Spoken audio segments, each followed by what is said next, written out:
오늘 서울의 아침 기온이 올가을 처음으로 영하권으로 떨어졌고 체감 온도는 영하 8도까지 내려갔습니다. 강원과 충북, 영남을 중심으로 한파특보도 발령됐습니다. 중동과 아프리카 4개국 순방길에 오른 이재명 대통령이 아랍에미리트에 도착했습니다. 이 대통령은 오늘 아랍에미리트 대통령과의 정상회담에서 방위산업 협력 방안 등을 논의합니다. 김민석 국무총리가 종묘 앞 재개발과 한강버스에 이어 감사의 정원 사업을 놓고 오세훈 서울시장에게 또 제동을 걸었습니다. 오 시장 측은 국내외 참전 용사들을 기리는 추모 공간이 정쟁의 무대로 변질돼 유감스럽다고 밝혔습니다. 최혜병 사건 수사를 방해한 혐의를 받는 전 공수처 검사 2명에 대한 구속영장이 기각됐습니다. 법원은 혐의에 대해 다툼의 여지가 있고 도주나 증거인멸 염려가 없다고 판단했습니다. 시청자 여러분 안녕하십니까? 올가을 들어 가장 강력한 추위가 찾아왔습니다. 오늘 서울의 아침 기온은 처음으로 영하권으로 내려갔고 이 찬바람이 불면서 체감 온도는 영하 8도까지 떨어졌는데요. 오늘 굿모닝 MBN은 먼저 현장에 나가 있는 취재 기자 연결해 날씨 소식 자세히 알아보겠습니다. 네, 안정모 기자, 지금 화면으로도 좀 추위가 느껴지는데 이 출근길 칼바람 제법 매섭다고요? 네, 저는 지금 서울역에 나와 있습니다. 장갑에 목도리까지 맸지만 가만히 서 있기만 해도 몸이 떨릴 정도로 정말 춥습니다. 출근길에 나선 시민들의 옷차림도 한층 두꺼워진 모습인데요. 오늘 아침 최저기온은 서울이 영하 3도, 파주가 영하 5도, 대관령은 영하 7도까지 내려갔습니다. 거센 바람이 불면서 체감온도는 더 떨어졌습니다. 서울의 오늘 아침 체감온도는 영하 8도를 기록하고 있습니다. 강원도와 충북, 경북에는 한파주의보가 내려져 일부 지역은 체감온도가 영하 14도까지 내려갔습니다. 오늘 서울의 낮 기온도 종일 5도에 그쳐 출근길 따뜻하게 입으셔야겠습니다. 제주 산지엔 최대 5cm의 눈이 내릴 것으로 예보됐습니다.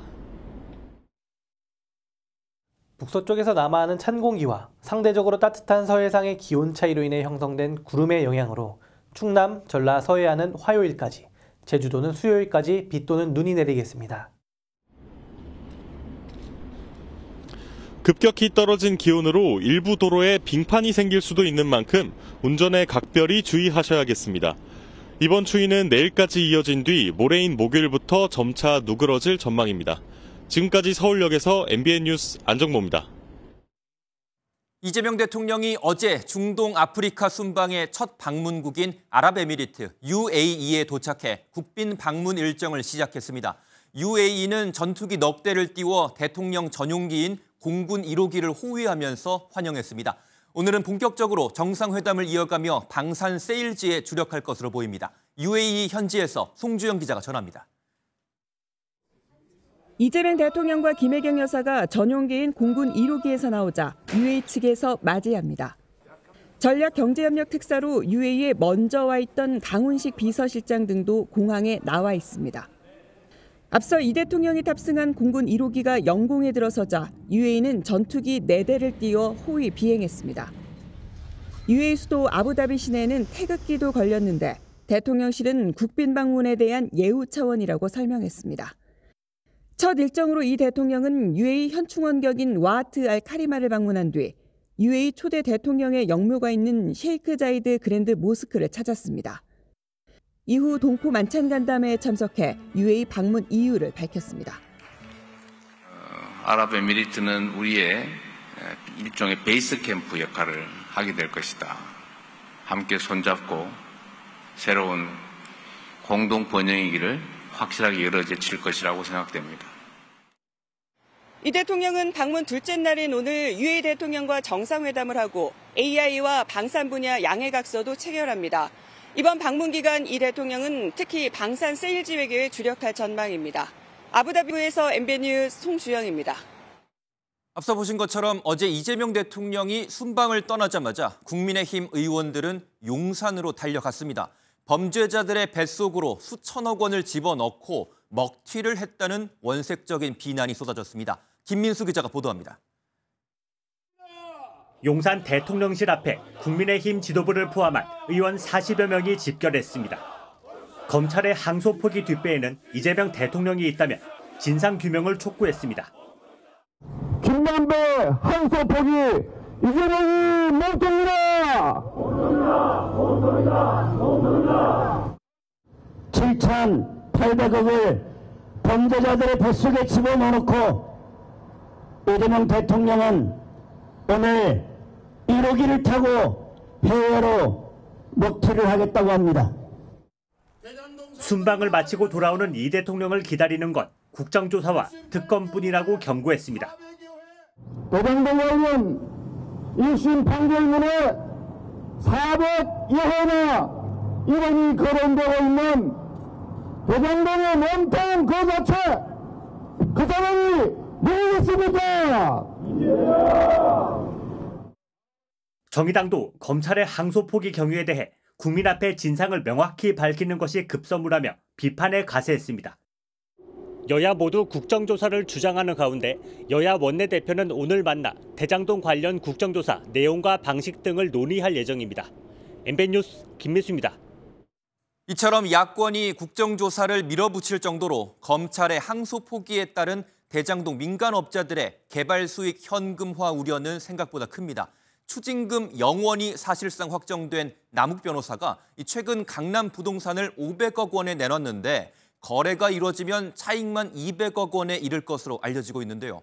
정영학 회계사가 매입한 강남 빌딩도 100억 원 넘는 시세 차익이 예상됩니다. 조희로 기자가 그 현장을 다녀왔습니다. 서울 강남에 있는 1200제곱미터 넓이 주차장 부지입니다.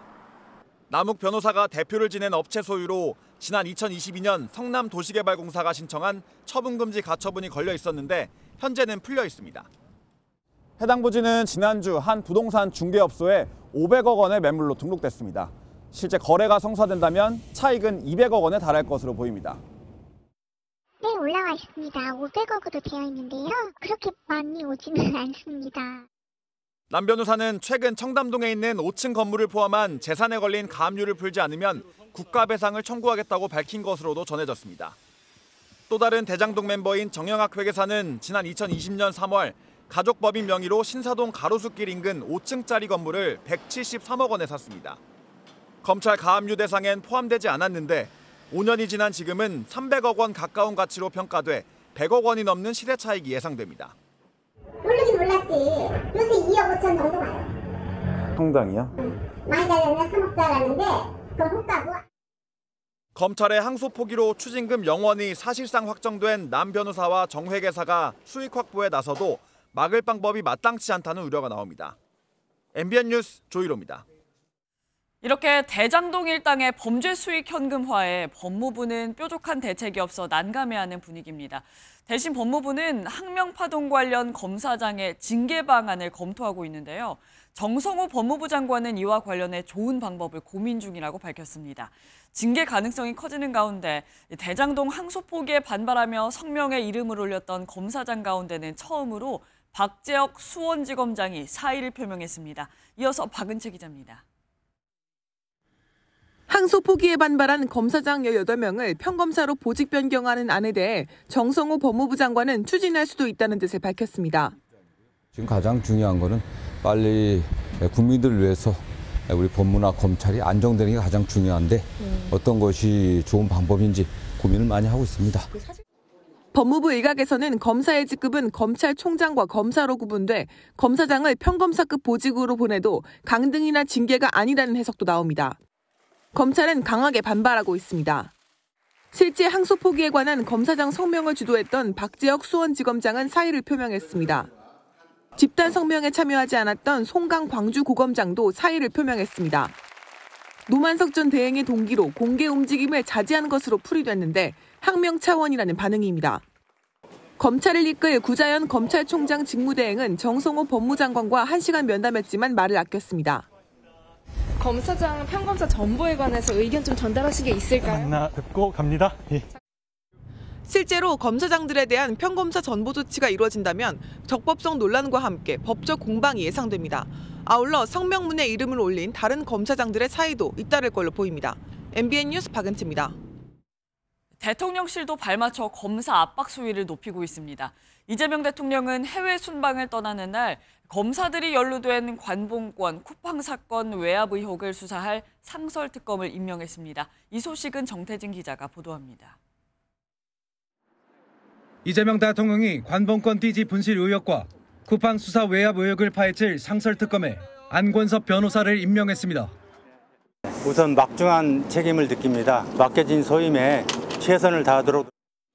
관봉권 사건은 검찰이 핵심 증거를 인멸했다는 의혹이, 쿠팡 퇴직금 불기소 외압 사건은 검찰 내에서 무혐의 처분을 강요했다는 의혹이 핵심입니다. 쿠팡 사건을 수사했던 검사는 윗선의 수사 무마가 있었다고 직접 폭로하며 눈물을 보이기도 했습니다.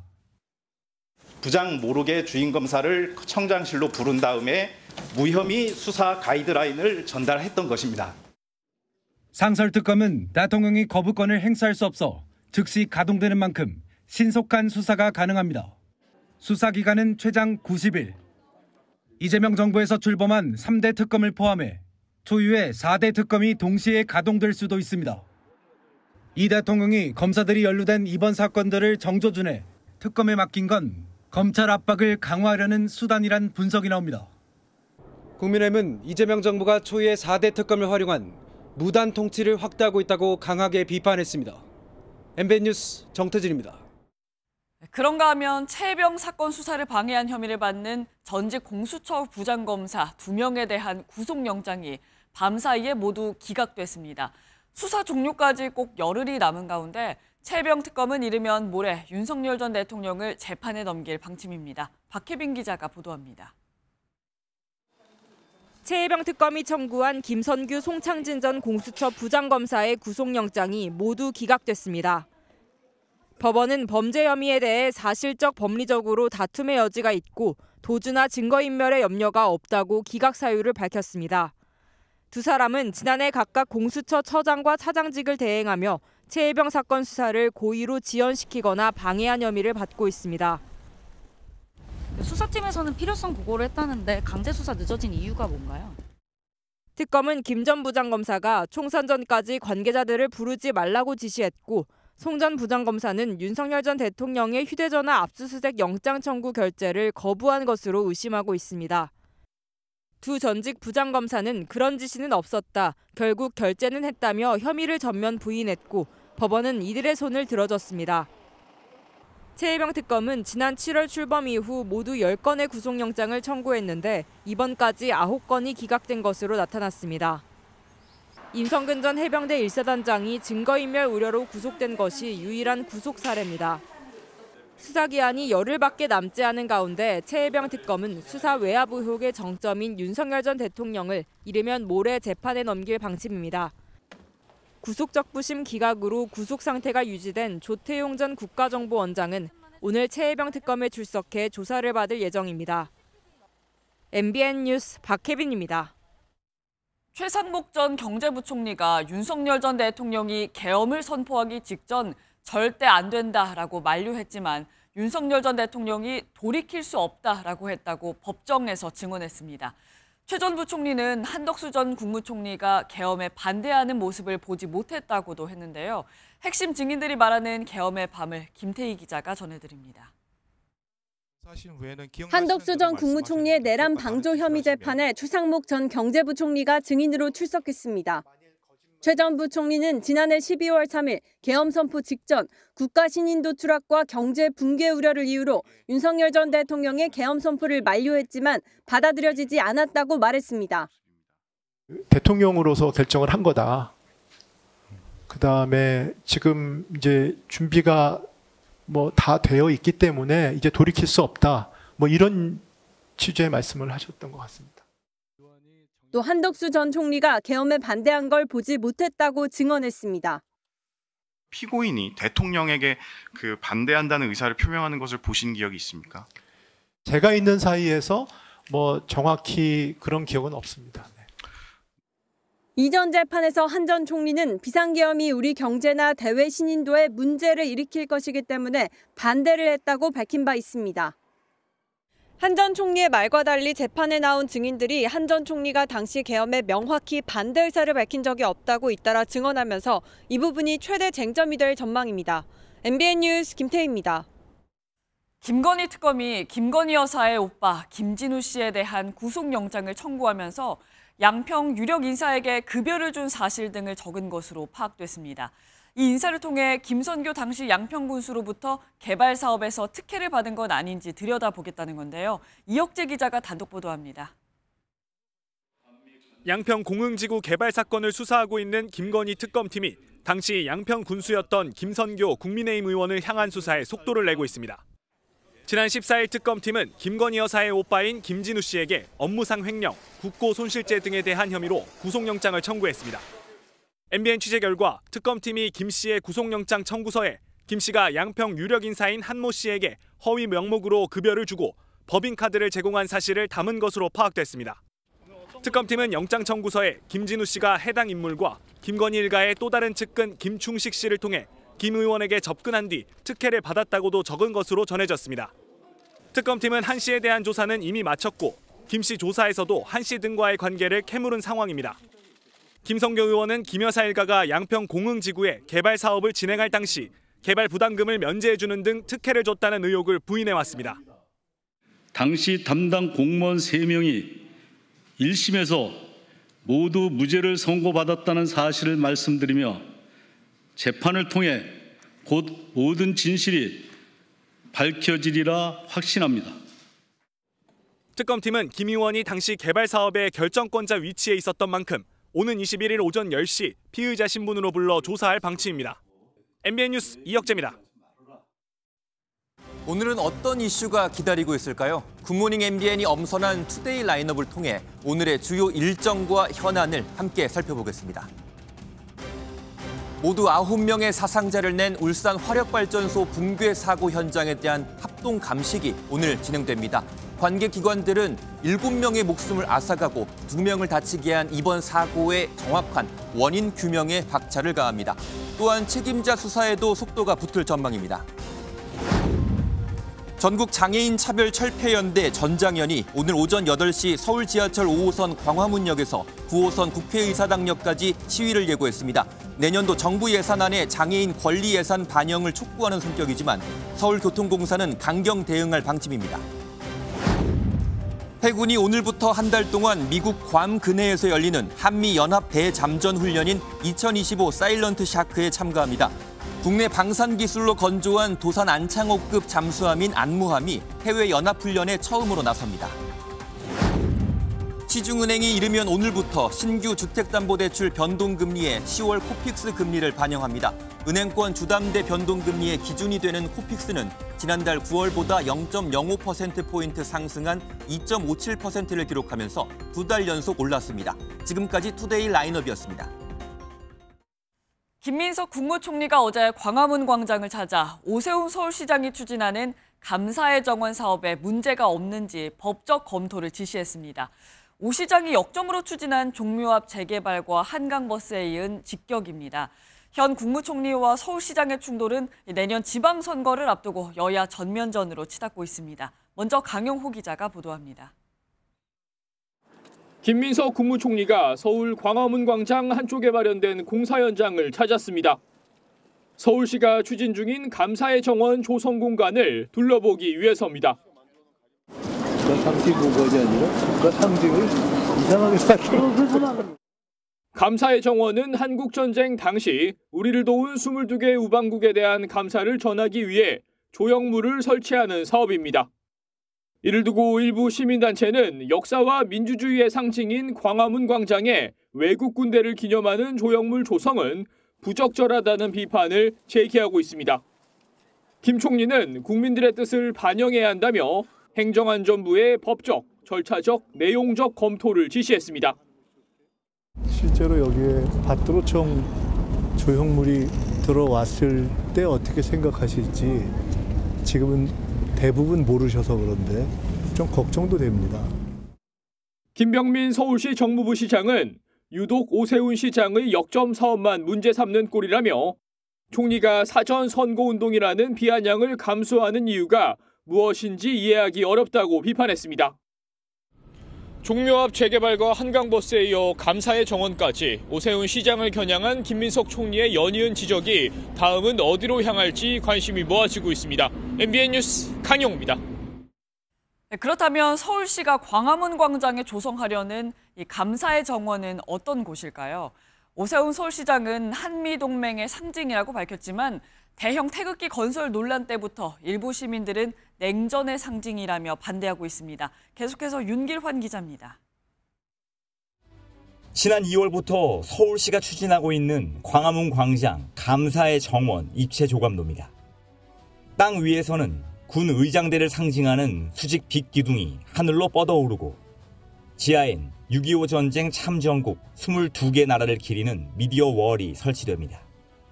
내년 4월까지 마무리 짓겠다는 목표입니다. 오세훈 서울시장은 이곳을 한미동맹의 상징적인 공간으로 만들겠다고 밝힌 바 있습니다. 유대감을 형성하고 그리고 그 공감을 이룰 수 있도록 그리고 양국 관계가 더욱더 돈독해지는 어떤 감정적인 공유를 할 수 있도록. 불편하다는 시민도 있습니다. 이른바 받들어 총 모양의 냉전 상징물이 민주주의의 성지 광화문 광장에 들어서는 게 싫다는 겁니다. 대한민국이 문화국가로 나아가고 있다는 느낌을 받게 마련인데 바로 그 옆에 어떤 냉전의 기억이 조형물로. 서울시는 지난해 광화문 광장에 100m 높이의 대형 태극기 개양대를 세우려다 같은 이유의 반발로 이미 한 번 무산된 바 있습니다. MBN 뉴스 윤기란입니다. 오세훈 서울시장이 추진하고 있는 서울 종묘 앞 145m 초고층 재개발에 대한 정부의 견제도 더 심해졌습니다.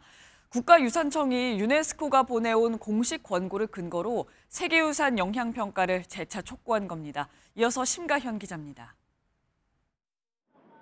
서울시의 종묘 앞 초고층 빌딩 재개발 추진에 대립각을 세워온 국가유산청은 유네스코를 앞세워 압박 강도를 더욱 높였습니다. 세계유산을 관리하는 유네스코의 승인을 받아야 한다는 겁니다. 최근 유네스코로부터 강력한 조치를 요구하는 메시지를 전달받았습니다. 서울시는 세계유산 종묘에 대한 세계유산 영향평가를 반드시 받아야 합니다. 평가가 끝날 때까지 사업 승인 중지를 요구한 유네스코가 우리 정부에 요청한 회신 기한은 한 달. 국가유산청은 이 같은 내용을 담은 공식 외교 문서를 서울시에 전달했다고 밝혔습니다. 또 재개발 자체를 전면 반대하지 않는다며 필요한 평가를 거친 후 함께 머리를 맞대겠다는 입장입니다. 조속한 시일 내에 서울시 문체부 그리고 국가유산청 등 관계기관과 함께하는 조정회의 구성을 제안드립니다. 서울시는 실무 협의 없이 영향평가 이행만 반복 요구하는 건 진정성 없는 대응이라며 계속된 압박에 유감을 표했습니다. 종묘가 세계유산에 등재된 지 30년이 지났지만 보호를 위한 완충구역조차 지정하지 않은 건 국가유산청이라는 겁니다. 단 현실적인 해법을 위한 관계기관 회의는 환영한다며 적극 협의를 촉구했습니다. MBN 뉴스 심가현입니다. 국민의힘은 김민석 국무총리가 내년 지방선거를 앞두고 명백한 불법 선거 개입을 하고 있다고 비판했습니다. 이에 더불어민주당은 총리의 임무를 탈 뿐이라고 일축했습니다. 노하린 기자가 보도합니다. 김민석 총리의 연이은 오세훈 때리기에 국민의힘은 지방선거를 염두에 둔 여론전이라고 목소리를 높였습니다. 세운상가 재개발, 한강버스와 같은 서울시의 지방사무에 시시콜콜 간섭하면서 지방선거에만 관심이 가 있어서 매우 바쁜가 봅니다.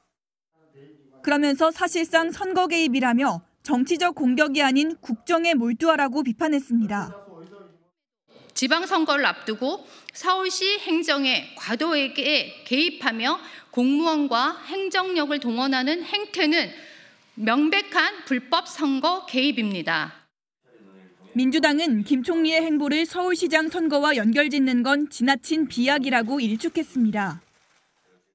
안전이 위협받는 또 예상되는 그런 곳에 현장 점검을 하는 것은 정부와 국무총리의 당연한 임무입니다. 당 상임고문인 이해찬 민주평화통일자문회의 수석부의장까지 나서 오 시장이 추진하는 한강버스의 안전성 문제를 지적했습니다. 민주당은 지난 국정감사에서 오 시장이 한강버스 안전성에 문제가 없다고 보고받았다는 발언을 지적하며 위증죄로 고발한다는 방침입니다. MBN 뉴스 노하린입니다. 지난 주말 좌초 사고가 발생한 한강버스는 안전성 논란에 휩싸였습니다. 서울시와 운영사 측은 연중 수심이 가장 낮은 시기인 갈수기인 점을 사고 원인으로 꼽았는데 사고 이전에도 운행 중인 선박이 강바닥에 걸렸다는 보고가 15차례나 있었던 것으로 밝혀졌습니다. 박규원 기자가 전해드립니다. 지난 15일 밤 잠실 선착장으로 향하던 한강버스가 갑자기 멈춰섰습니다. 승객 82명은 강 위에 1시간 동안 고립됐다 가까스로 구조됐습니다. 서울시는 항로 표시등이 고장나 선박이 수심이 낮은 곳으로 잘못 들어가며 사고가 발생했다고 설명했습니다. 국표가 운항 시간대에 작동하지 않았다는 것은 확인했고요.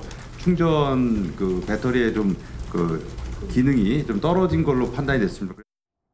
한강버스가 정상적으로 운행하기 위해 필요한 수심은 2.8m인데 사고 발생 지점의 수심은 불과 1.4m에 불과한 것으로 파악됐습니다. 사고 지점 인근에는 가스관이 매설돼 있어 자칫하면 더 큰 사고로 이어질 수 있었다는 지적도 나옵니다. 그런데 사고 발생 이전에도 선박이 강바닥에 닿거나 부유물 등에 걸렸다는 보고가 15차례 있었다는 사실이 드러났습니다. 운영사 측은 강물이 가장 적은 갈수기여서 수심이 급격히 낮아진 것이 원인이라고 설명했습니다.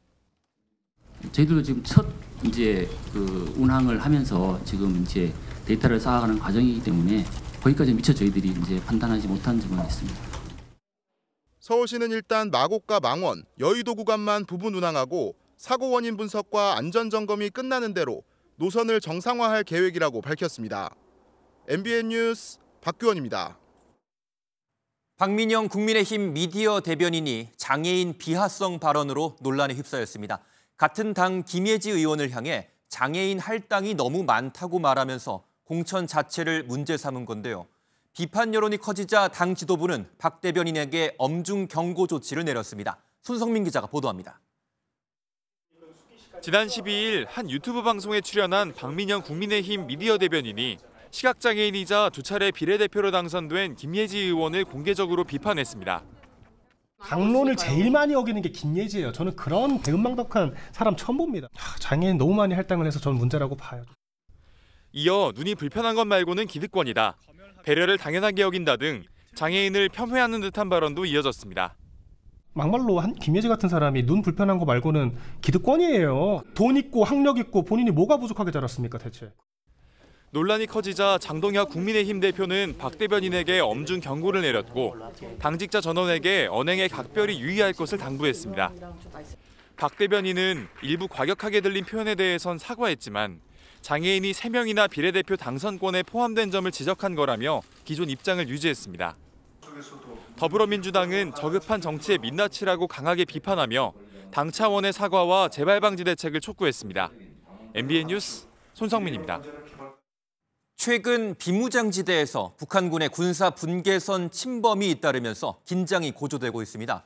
이런 가운데 우리 군이 군사 분계선 기준선을 명확히 하자며 남북 군사회담을 공식 제안했습니다. 이한나 기자가 보도합니다. 지난 8월 비무장지대에서 공사 작업을 하던 북한군 30여 명이 군사 분계선을 넘어와 우리 군이 경고 사격을 실시해 북측으로 되돌려보냈습니다. 지난달에도 강원도 중부전선에서 북한군이 군사 분계선을 넘는 사례가 이어졌는데 귀순 병사를 뒤쫓던 추격조로 추정되는 무장 인원이 침범한 정황까지 포착됐습니다. 이런 상황에서 우리 군은 북한의 군사 분계선 기준선 설정을 위한 남북 군사회담을 공식 제안했습니다. 남북 군사당국 회담을 개최하여 군사 분계선의 기준선 설정에 대해 논의할 것을 공식적으로 제안합니다. 국방부는 군사 분계선 인식 차이가 반복되는 배경으로 표지판의 관리 부재를 지목했습니다. 국방부 관계자는 정전협정 체결 직후 설치된 표지판들은 1973년 보수 과정에서 북한군의 총격으로 작업이 중단된 뒤 현재까지 상당수가 유실, 훼손된 상태라고 밝혔습니다. 그러면서 이러한 기준 혼선이 북한군의 월선과 오해를 부르는 만큼 회담을 통해 기준선을 명확히 할 필요가 있다고 강조했습니다. 다만 모든 침범 사례가 실수라는 뜻은 아니며 의도성 여부는 별도 분석이 필요하다고 선을 그었습니다. 국방부는 회담 일정과 장소는 판문점을 통해 협의할 수 있다며 한반도 긴장 완화와 군사적 신뢰 회복을 위해 북측의 빠른 호응을 기대한다고 강조했습니다. MBN 뉴스 이한나입니다. 서울 서부지법 난동 사태의 배후로 지목돼 온 전광훈 사랑제일교회 목사가 오늘 피의자 신분으로 첫 소환 조사를 받는 것으로 MBN 취재 결과 확인됐습니다. 전 목사 측은 입장을 묻는 취재진의 질문에는 답하지 않았는데 경찰이 혐의 입증에 상당 부분 접근했다는 관측도 나옵니다. 이지율 기자의 단독 보도입니다. 지난 1월 19일 윤석열 전 대통령의 구속영장 발부 소식에 반발한 일부 지지자들이 법원에 난입해 의자와 소화기로 창문을 마구 부숩니다. 막아서는 경찰들을 폭행하는가 하면 영장을 발부한 판사를 찾아다니기까지 했습니다. 전문가해. 그런데 경찰이 서부지법 사태의 배후로 지목된 전광훈 사랑제일교회 목사에게 오늘 오전 10시 출석하라고 통보한 것으로 MBN 취재 결과 확인됐습니다. 이번 조사는 전 목사가 서부지법 사태를 실제 일으켰는지 규명하는 게 핵심입니다.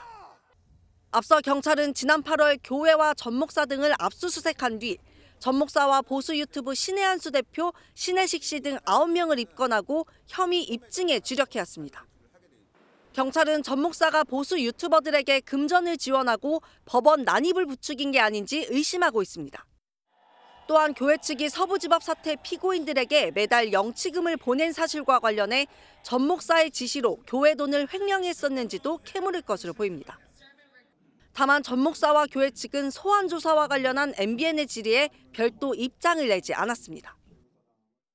경찰은 전 목사 소환 조사 이후 조만간 신병 처리 여부를 결정할 것으로 보입니다. MBN 뉴스 이지율입니다.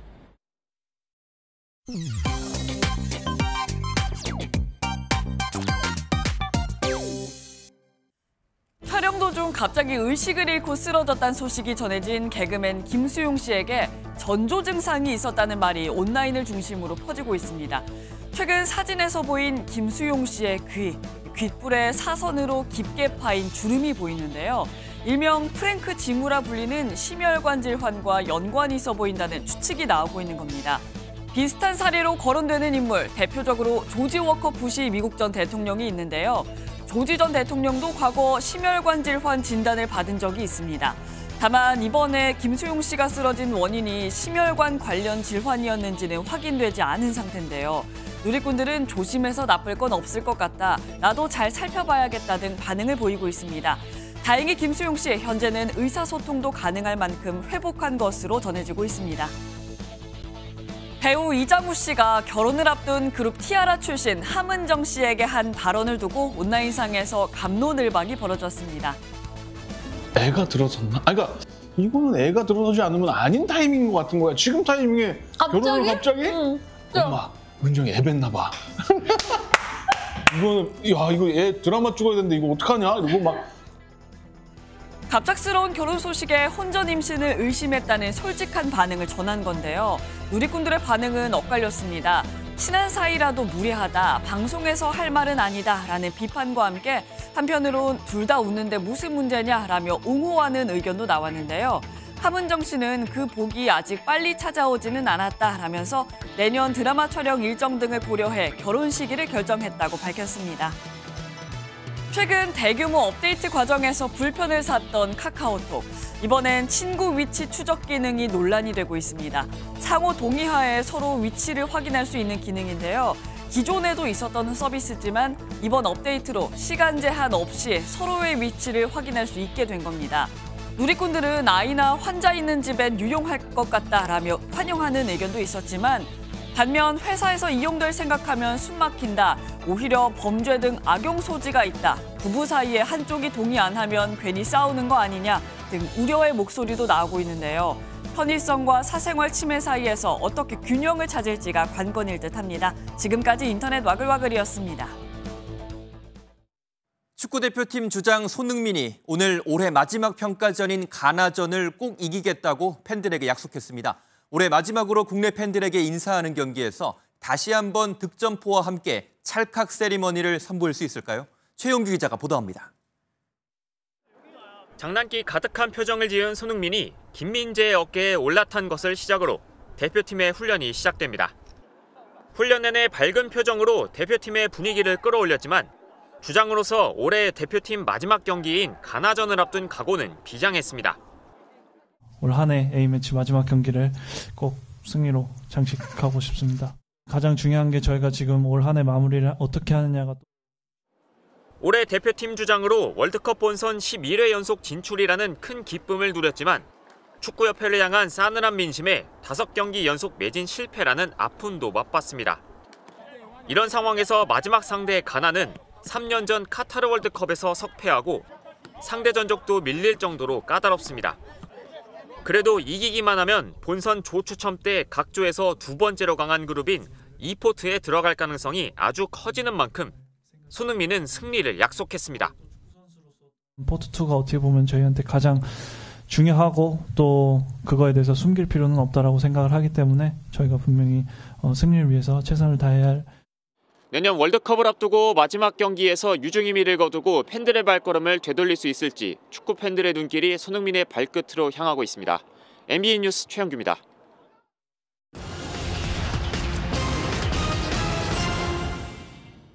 올여름 금배추라 불렸던 배추값이 3,000원대로 떨어졌습니다. 이번 주 배추 한 포기 값은 3,392원으로 지난달의 절반 수준으로 떨어졌는데 정부가 배추 생산과 비축 물량을 늘리고 할인 지원 예산을 투입한 영향으로 보입니다. 무와 대파, 양파도 평년보다 낮은 수준을 보이고 있습니다. 크리스마스 시즌을 앞두고 서울 신라 호텔이 50만 원대 고급 케이크를 내놔 최고가 기록을 다시 썼습니다.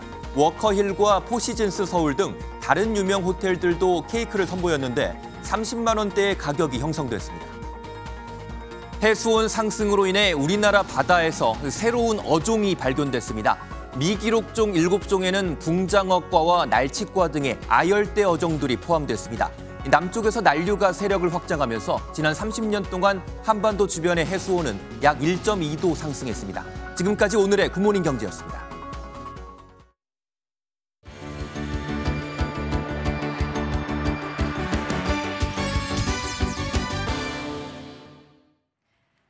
굿모닝 월드입니다. 어느덧 크리스마스가 한 달여 앞으로 다가왔습니다. 프랑스 파리도 벌써 크리스마스 분위기로 한껏 물들었다는데요.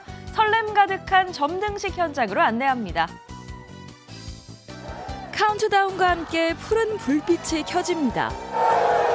시민들은 환호하며 기뻐하는데요. 프랑스 파리 샹젤리제 거리에서 올해도 어김없이 크리스마스 점등식이 열렸습니다. 개선문 양옆으로 길게 늘어선 나무가 화려한 조명으로 물들었고요. 이 순간을 놓칠세라 사람들은 저마다 휴대전화를 꺼내 들었습니다. 아직 11월 중순이지만 벌써 크리스마스가 찾아온 것 같죠. 크리스마스 조명은 내년 1월 초까지 샹젤리제 거리를 환하게 장식할 예정입니다.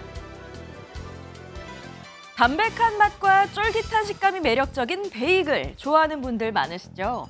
미국 뉴욕에서 최고의 베이글이란 타이틀을 놓고 대회가 열렸습니다. 보기만 해도 군침이 도는 그곳으로 가보시죠. 뉴욕은 맛있는 베이글 가게가 많기로 유명한데요. 미국 최고의 베이글을 가리는 대회가 뉴욕에서 열렸습니다. 간 만들어진 먹음직스러운 베이글이 손님들을 맞이하고요. 맛도 모양도 무엇 하나 같은 게 없어 다채로움을 선사합니다. 미 전역에서 13개 주가 참가한 가운데 수상의 영예는 텍사스주의 스타쉽 베이글에게 돌아갔답니다. 뉴욕에서 인정받은 베이글 얼마나 맛있을지 궁금해지네요.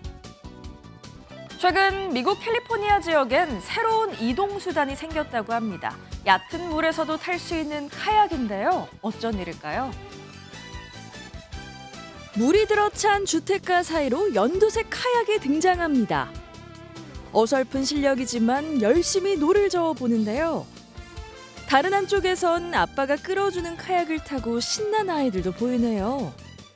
마을에 즐거운 일이라도 생겼나 싶지만 사실 캘리포니아 홍수 때문에 생긴 웃지 못할 상황인데요. 최근 미국 남부 캘리포니아 지역에 폭풍이 상륙하면서 하루 만에 11월 한 달치 비가 내린 겁니다. 하지만 폭우도 아이들의 천진난만함을 막을 순 없는 것 같죠. 지금까지 굿모닝 월드였습니다.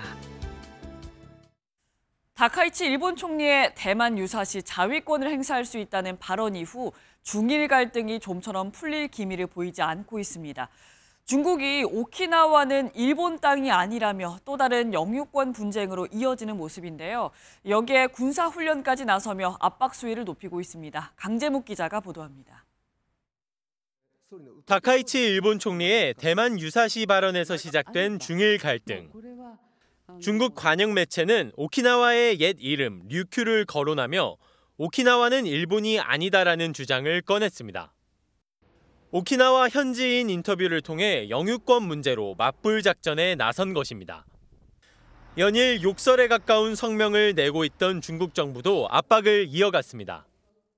日本首相高市早苗发表的涉台挑衅言论，严重破坏了中日关系的政治基础，恶化了两国的民意氛围。 중국의 항의는 무력 시위로도 확인됐습니다. 중국 해사국은 서해에서 실탄 사격이 이뤄질 것이라 알리며 인근 주민들에게 항행 경고 사실을 공지했습니다. 다카이치 총리의 발언 이후 불과 5일 만에 훈련이 시행된 셈인데 앞서 중국 해경은 영유권 분쟁 중인 센가쿠, 갸오이다오에 함정을 보내 순찰 활동을 벌이기도 했습니다. 中国海警船が尖閣諸島周辺の我が国領海に侵入したことは誠に遺憾であり、これを受け入れることはできません. 일본이 외무성 국장을 중국에 급파하는 등 해법을 찾아보려는 중이지만 중국은 G20 정상회의에서도 다카이치 총리와의 만남은 없을 것이라며 선을 긋는 상태입니다. MBN 뉴스 강재묵입니다. 아파트에 이어 결혼도 이제 그들만의 리그가 되는 걸까요? 평당 1억 원을 넘는 강남 아파트에선 같은 단지 안에 사돈을 맺으려는 입주민이 늘고 있습니다. 아파트 이름을 딴 결혼정보 회사까지 등장했는데요. 비슷한 환경끼리 만나야 결혼 생활에 탈이 없다는 건데 곱지 않은 시선도 적지 않습니다. 배준우 기자입니다. 서울 송파구의 9,500세대 신축 아파트. 단지 내 상가 한편에 좋은 사람 만나 결혼하세요라는 문구가 눈에 띕니다. 지난 6월 문을 연 한 결혼정보회사로 아파트 단지명을 그대로 가져다 썼습니다. 주 타깃은 입주민들. 전용 84제곱미터가 30억 원이 넘어서는 등 아파트 값이 뛰자 같은 단지 안에서 사돈을 구하려는 부모들을 노린 겁니다. 이 사장님께서 직접 이제 단지 내 거주하시다 보니까 아밤에 이렇게 여기 지분 아니면 압구정동 마음속에서 저한테도 연락이 되게 많이 오더라고요. 가입비 100만 원에 서로의 나이, 학력, 재산 규모에 대한 선호에 따라 만남이 이루어집니다. 입소문을 타며 정식 회원을 받은 지 3개월 만에 200명 넘게 가입했고 소문이 퍼지면서 둔촌동 등 다른 강남권 주민들에게서도 연락이 오고 있습니다. 가입자의 3분의 2는 헬리오시티 입주민이며 나머지 3분의 1은 인근 단지 입주민인 것으로 전해졌습니다. 평당 2억 원이 넘는 반포동 신축 아파트와 도곡동 주상복합 등 다른 강남 고가 아파트들에서도 입주민 결혼 모임이 늘고 있습니다. 계기를 만들어주니까 좋은 인연을 만나서 결혼도 하고 이러면 좋죠. 우리가 사실 요즘은 중매라는 게 어렵잖아요. 누리꾼들 사이에선 비슷한 환경끼리 결혼하는 걸 탓할 수 없다는 의견이 있지만 사는 동네가 계급이다, 사랑보다 조건이냐는 비판의 목소리도 이어집니다. MBN 뉴스 배준우입니다. 북한이 미국이 한국의 핵잠 건조를 승인한 건 아시아태평양의 군사안전 형세를 불안정하게 만들고 전 지구적 범위에서 핵통제 불능의 상황을 초래하는 엄중한 사태라고 주장했습니다. 북한은 한미 정상회담 팩트시트와 SCM 공동성명에 대해 미한의 대결적 기도가 다시 한번 공식화됐고 평화 수호를 위한 현실 대응적 조치를 취해 나갈 것이라며 이같이 밝혔습니다. 오늘 아침은 더 든든하게 입고 나오셔야겠습니다. 강원과 충북, 경북과 부산에는 한파주의보가 발효 중인 가운데 오늘은 올가을 들어서 가장 춥겠습니다.